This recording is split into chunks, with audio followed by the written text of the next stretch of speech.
Loisa Andalio at Ronnie Alonte ikinasal na. Nagpakasal na ang longtime couple na sila Loisa Andalio at Ronnie Alonte.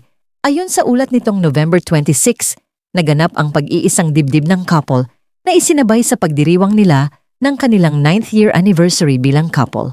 Isang simple at intimate wedding ang naganap na dinaluhan ng malalapit nilang kaibigan at mga mahal sa buhay. Matatandaan na, ipinagdiwang ni Ronnie Alonte at Loisa Andalio ang kanilang ikasiyam na anibersaryo noong Nobyembre 26 at bilang sorpresa, ibinahagi ni Ronnie sa social media ang isang vlog na naglalaman ng kanyang proposal para sa longtime partner na si Loisa. Sa kanilang YouTube channel, ipinakita ni Ronnie ang paghahanda niya para sa dream engagement ring ni Loisa. "Eto na ang parinig mo, Loisa Andalio," sabi ni Ronnie sa caption. Sa unang bahagi ng vlog, ipinakita niya kung paano niya personal na pinili ang disenyo. Isang oval-shaped ring na may mga nakaukit na detalye mula sa kanilang relasyon. Ani Ronnie, "May idadagdag ako na papa-engrave kung kailan kami naging kami.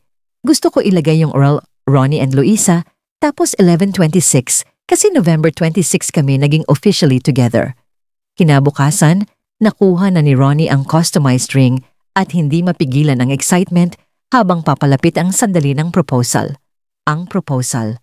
Sa sumunod na bahagi ng vlog, makikita ang simple pero puno ng puso na proposal ni Ronnie.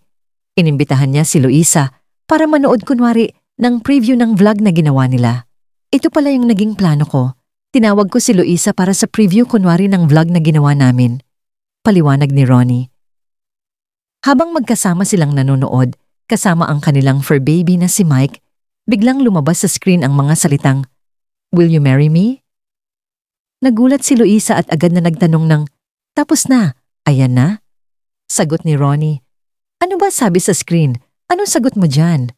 Biro ni Loisa, "Secret." Doon na lumuhod si Ronnie at inilabas ang singsing. Ano? Ang hirap kaya sinulat ko na lang sa screen. Ang bilis ng tibok ng puso ko. Paano ito? Gusto ko marinig ang yes mo. Nakakakaba pala ito? Wala ako masabi kasi deserve mo talaga ito. I love you. Will you marry me? Habang pinupunasan ng kaniyang luha, yes, ang naging tugon ni Loisa. Pagkatapos ng proposal, ibinahagi ni Ronnie na matagal na niyang iniipon sa isip ang mga pahiwatig ni Loisa tungkol sa ideal proposal niya. "Grabe yung experience, hindi ko in-expect na ganun yung mararamdaman ko," sabi niya. Makikita rin sa vlog ang kanyang pasasalamat sa jeweler na gumawa ng ring.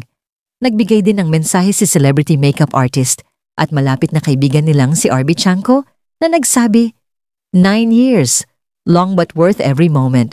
She finally said yes. Here's to the future as Mr. and Mrs. Alonte." Mas lalo pang nagdulot ng spekulasyon ang pag-post ni Loisa ng litrato, kasama si Mike, kung saan kapansin-pansin ang diamond ring sa kaniyang daliri. Gayunpaman, pinili ng dalawa na hindi agad magbigay ng pahayag, hanggang sa lumabas ang vlog na nagsilbing opisyal na kumpirmasyon. Sa Facebook, ibinahagi ni Loisa ang vlog na may caption na "Effective ang parinig." Sa IG naman, nag-post siya ng simpleng anniversary message, "Siyam na taon ngayon, happy anniversary."